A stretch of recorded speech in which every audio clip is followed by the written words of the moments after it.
नमस्कार दोस्तों। आज इस घटना की कहानी आप लोगों के सामने लेकर आ गया हूँ।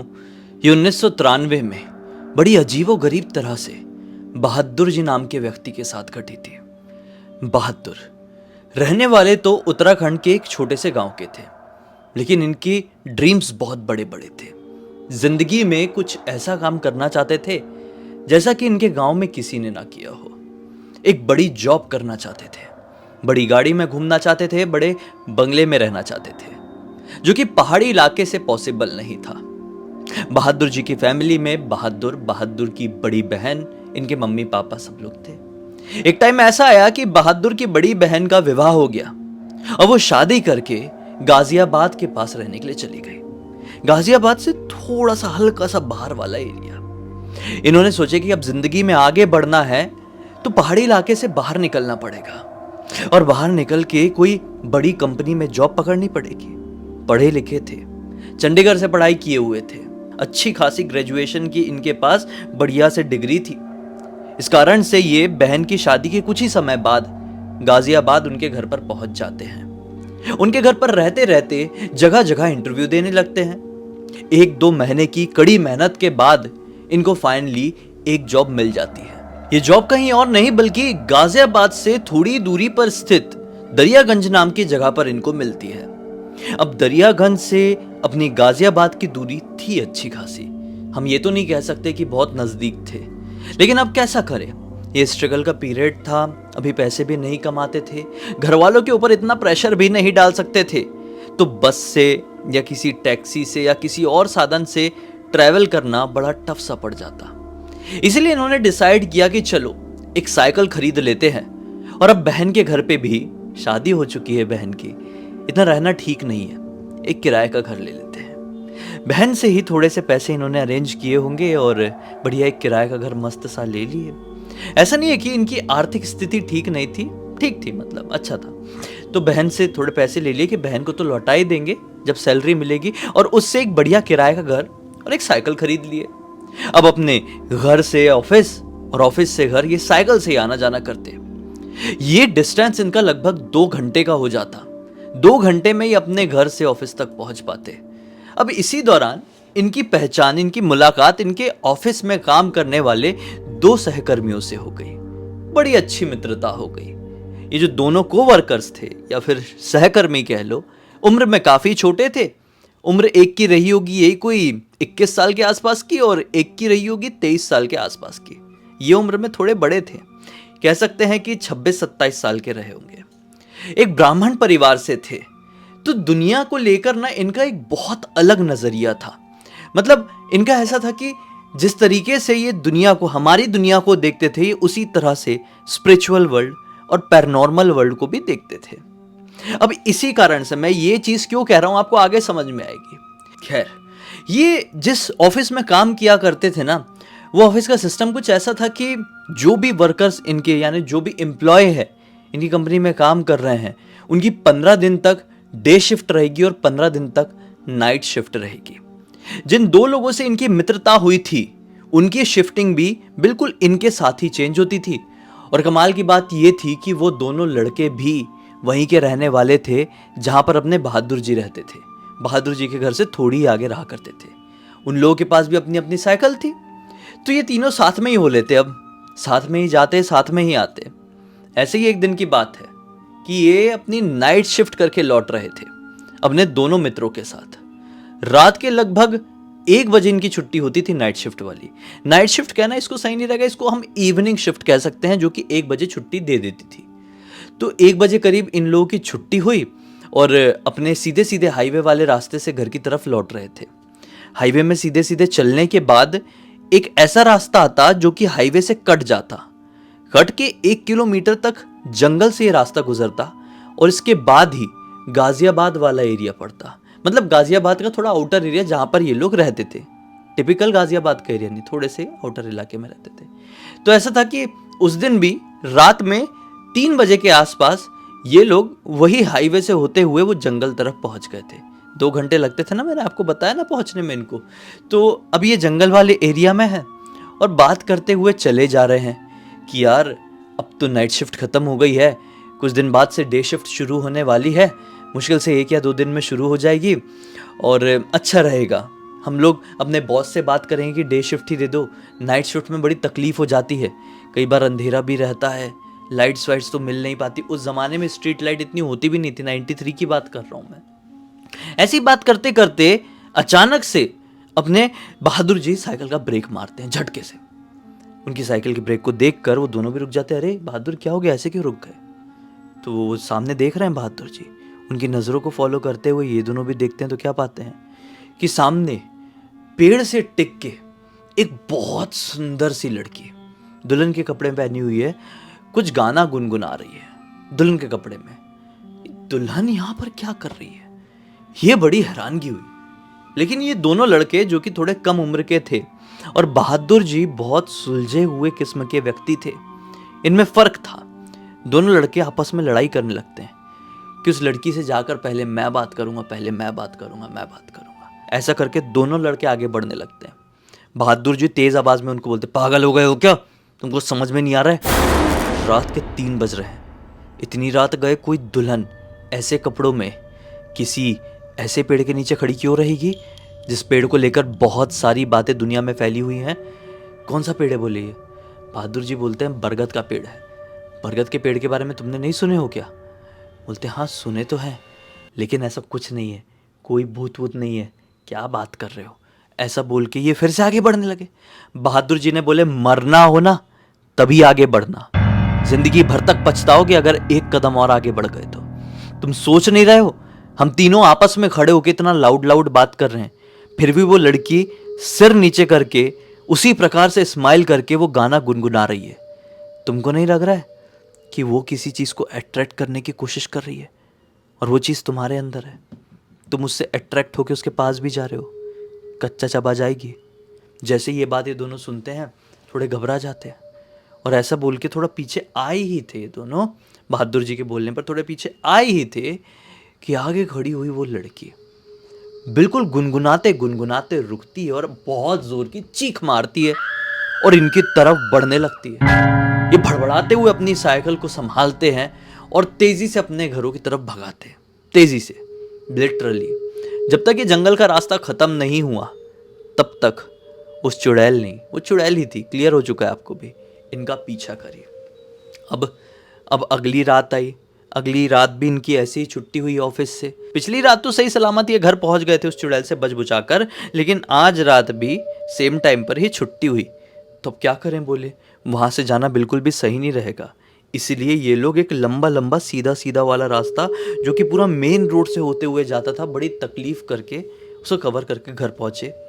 और फिर नींद नहीं आई और अगले दिन सर से बोल दिए अपने जो इनके सीनियर थे ऑफिस में, बोल दिए कि नाइट शिफ्ट नहीं हो पा रही है, अब थोड़ा चेंज करने की कोशिश कीजिए, हमको कुछ परेशानी हुई है तीनों को।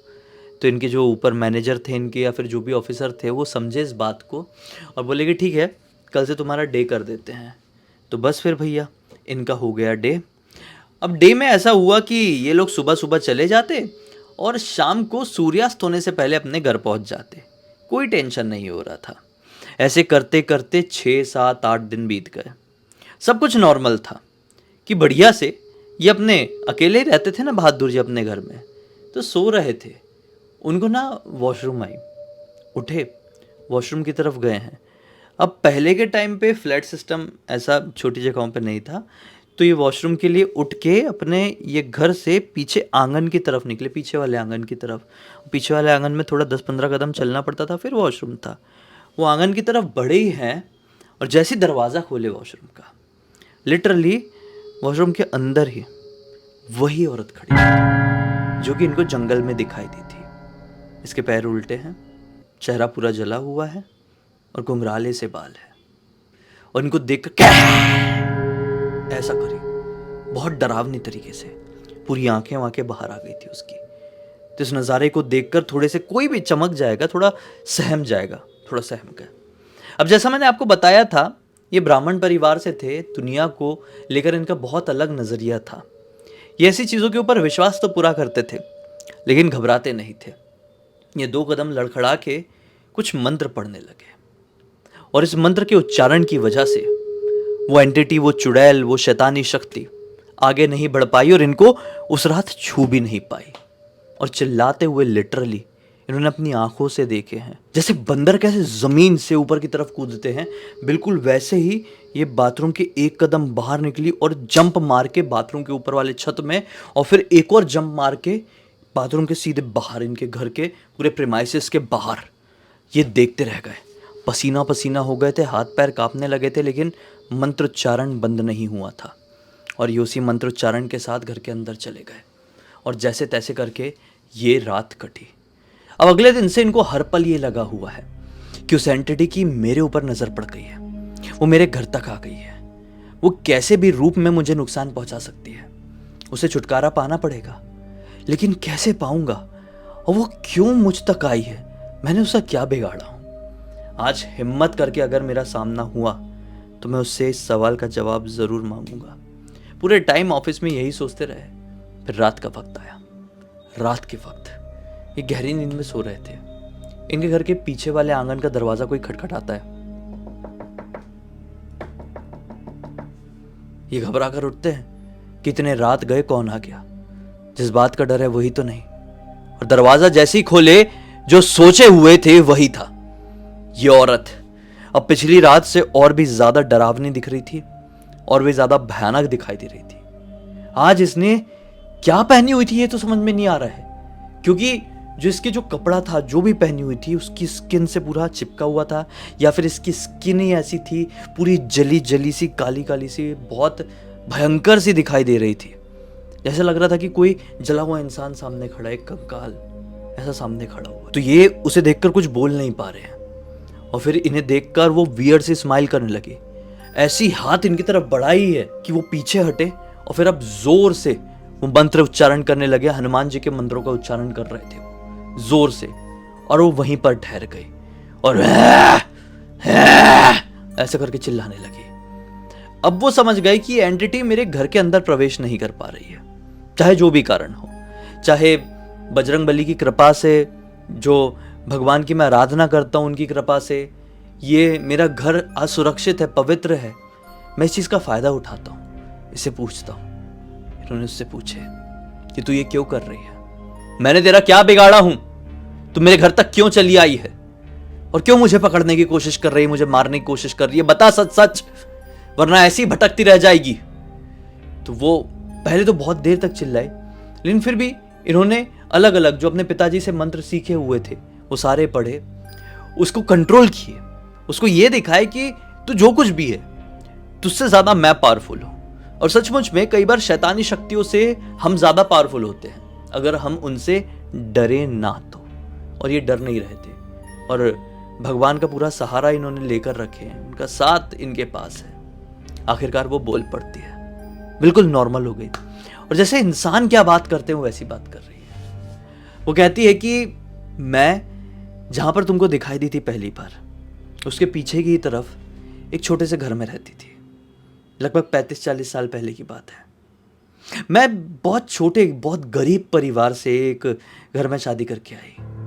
कुछ समय तक तो उन लोगों ने अच्छे से रखा, फिर सास, ससुर, पति सब मुझे दहेज के लिए ताना मारने लगे। एक दिन ऐसा आया कि मेरे पति ने मेरे ऊपर बहुत बुरी तरह से हाथ उठाया। मैंने सोचा कि मेरी सास मुझे बचाएगी। मैं सास के पास गई, सास ने भी मुझे बहुत मारी, पूरे घर वालों ने मुझे मिलके बहुत मारे, और फिर आखिरकार घर के बाहर ले जाकर, घर के थोड़ी ही आगे एक पेड़ था, उस पेड़ में बांध के मुझे फूंक दिए। समझ रहे हो ना आप लोग क्या किए इसके साथ। और फिर उसके बाद जो मेरा मृत शरीर था, मैं देख रही थी खुद को कैसे तड़प तड़प के मरी थी मैं। मेरा जो मृत शरीर था इन लोगों ने निकाले, उसी पेड़ के नीचे दफना दिए। फिर क्या था, मैं भटकने लगी, और फिर जब मुझे सचमुच की आज़ादी मिली, अब रहा होगा उसका जो भी उसने ये वर्ड बोली, फिर जब मुझे सचमुच की आज़ादी मिली, मैंने सबसे पहले मेरे सास ससुर को ख़त्म किया, और फिर मैं अपने पति को ढूंढना शुरू करी, लेकिन वो मुझे कहीं नहीं मिला। मैं उसे बहुत ढूंढी, लेकिन कभी वो अपने घर के आसपास भी नहीं आया। उसके माँ बाप मरे तो उसने मानो अपने घर को ही छोड़ दिया। तब से मैं उसी इलाके में भटकती हूँ, और जो भी मर्द मुझे दिखाई देते हैं मैं उनको भी बिल्कुल वैसे ही ख़त्म करती हूँ जैसे कि मेरे पति और उसके परिवार वालों ने मुझे ख़त्म किया था। तो ये बोलते हैं कि ठीक है, तेरे पति और तेरे परिवार वालों ने ये सब कुछ किया था ना, इसमें दूसरे मर्दों की क्या गलती है? सब मर्द एक जैसे ही होते हैं, तू भी वैसा ही है। उन्होंने बोले अच्छा, तुझे यहां से जाना पड़ेगा। मैं वैसा हूं या ना हूं ये मुझे पता है, तो ये फैसला करने वाली कोई नहीं होती है। तुझे अभी की अभी यहां से जाना पड़ेगा। मैं यहां से बिल्कुल नहीं जाऊंगी, और मैं तेरे पास इसलिए आई हूं क्योंकि उस दिन मेरे शिकार तूने मुझसे छीना, वरना वो दोनों भी उस रात मेरे शिकार बन गए होते। तेरे कारण वो मेरे पास आते आते रुके। अब मेरा पहला शिकार तू है। इन्होंने बोले अच्छा, इतनी ताकत है तेरे अंदर, आ सकती है तो आ जा। फिर ये अंदर गए, गंगा जल लेकर आए और उसके ऊपर गंगा जल छिड़कना शुरू किया अपने मंत्रों के उच्चारण के साथ। ये बचेगी। वहाँ से ये देखते ही देखते इनकी आंखों के सामने ये लिटरली धुआं में तब्दील हो गई, पूरी धुआं में बदल गई। और फिर बहुत गंदी स्मेल आई, इतनी गंदी स्मेल कि वो स्मेल पूरे इनके घर पर भर गई। फिर ये पूरी रात बाहर चले गए और पूरी रात जो थी ना, ये अपनी बहन के घर पर बिताए हैं। और फिर बहन को पूरी रात में कुछ नहीं बताया, और फिर अगला दिन जब निकला, बहन को जीजा जी को सारी बात बताए हैं। फिर बहन ने बोली कि देखो, जॉब हो रही हो तो करो, नहीं हो रही तो मत करो, जान से ज़्यादा कुछ इंपॉर्टेंट नहीं है। बोले नहीं, ऐसी कोई चीज़ मेरा कुछ बिगाड़ नहीं सकती, मैंने किसी का कुछ नहीं किया हूँ, तो मेरा भगवान, मेरे बजरंगबली मेरे साथ है। तब से लेकर आज तक इनके साथ ऐसा कुछ हुआ नहीं। इन्होंने अपनी ज़िंदगी अच्छे से काटे, इनकी लाइफ ट्रैक में आ गई, और फिर ये वहाँ से भी आना जाना क्या, दरियागंज में ही रहने लगे, और सब बढ़िया से हो गया। इस पूरी घटना की जानकारी बहुत सालों बाद, यानी कि अभी अभी कुछ समय पहले, उन्होंने अपने भांजे प्रदीप को दिए, और प्रदीप ने हमें लिख भेजा। हमने सोचा कि पूरी दुनिया को सुनाए, जिससे एक बहुत अच्छी सीख, एक बहुत अच्छी जानकारी सभी को प्राप्त हो। इसी बात पे अब तक इस वीडियो को देख लिए हैं तो लाइक जरूर कर देना। चैनल को सब्सक्राइब करके बेल आइकन दबा के ऑल के ऑप्शन में क्लिक करना, क्योंकि इसी तरह के हैरान कर देने वाले खौफनाक वीडियोस डेली आप लोग के सामने लेके आता रहता हूँ। इंस्टाग्राम के लिंक इस वीडियो के डिस्क्रिप्शन बॉक्स में मिल जाए, क्लिक करके डायरेक्टली वहाँ पर पहुँच जाना। और इसी तरह की कोई भी कहानी, टॉपिक या जानकारी आप लोग के पास भी है तो लिख भेजना। हो सकता है हमारा अगला वीडियो कल आपके हिसाब से ही बन रहा हो। तो चलिए कल फिर से मिलते हैं, तब तक के लिए बहुत बहुत धन्यवाद। आपका दिन शुभ हो।